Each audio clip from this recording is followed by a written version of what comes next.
Hushpuppi.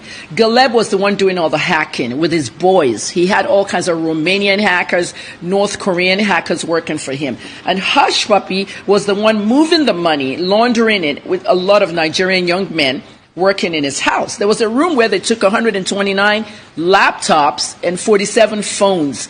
So they were doing the money part. He was doing the hacking part. Now, there was a point in which one of our OAPs here, Daddy Freeze, visited Dubai. And last year, he used that opportunity to visit Hushpuppi and wanted a tour of that house. So while they were eating dinner, if you go back to that video, you'll notice a part where Hushpuppi actually got up to go away into the room to make a phone call. That phone call, the FBI played it to us. Okay, he left Freeze in the dining table, but he went to make that phone call. What's up, bro? That's Hushpuppi. Alomari, I'm on the plane. We're about to land. The signal is poor. 922,000 came in. Okay, big money came. Okay. He said, okay, send me the screenshot. Okay, when I get to the terminal, the plane will, when the plane gets to the terminal, the signal is back, the network. Okay. So Hushpuppi wanted the screenshot. So as Alomari got out of the plane, the FBI caught him, and that was the end of it. Now, when they caught Alomari, was it Alomari that outed Hushpuppi? Possibly.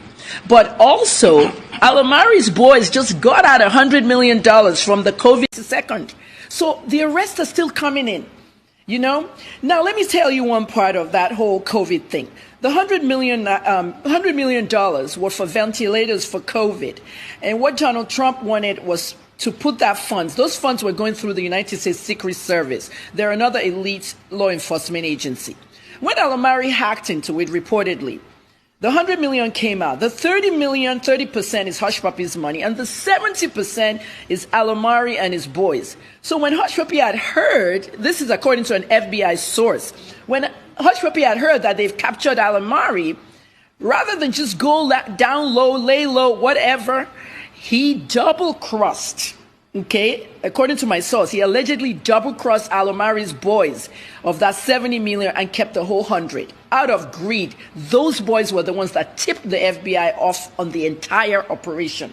And they found a way to start looking for Hushpuppi. And then Hushpuppi flashed everything and all that. This is one of the reasons why he fired Jill Pisetsky and Vicky Prodebeski, the first two lawyers who were saying, oh, our client was kidnapped, our client is an influencer. That wouldn't work. I know Louis Shapiro. He's a very good lawyer. And I said it on my Instagram page. When Shapiro gets in there, he's just going to tell the feds, plea deal.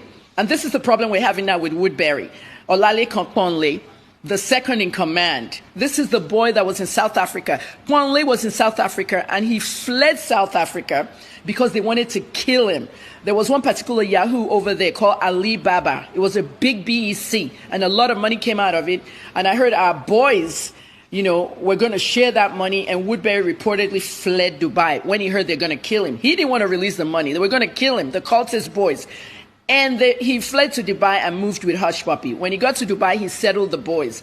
But at the end of the day, the BEC emails and the scams were still on Woodbury's phone. And that's why he's having a trouble now with his trial in Chicago. They have another lawyer that they've added to that case. I'm covering that too. The next date is August 6th. His name is Thomas Durkin. And Durkin is another very good lawyer. They're paying these lawyers huge amounts of sums. And Woodbury is in what they call Okay, Adesua, let's get personal. You asked me why did I get into this case. One, I'm a journalist. Number two, the same question BBC asked me in London. BBC London called me. They noticed that Hushpuppi and I had some interaction. Okay, I was curious. I wanted to follow what's going on. The interaction was years ago, when I came out of Port Harcourt prison, when I was detained. I was sick, very ill, and I had a huge medical bill, and I had to treat myself. So I did a fundraiser online, and I started going to the DMs of famous stars, people that had money. Okay, I'm blunt. I needed the money.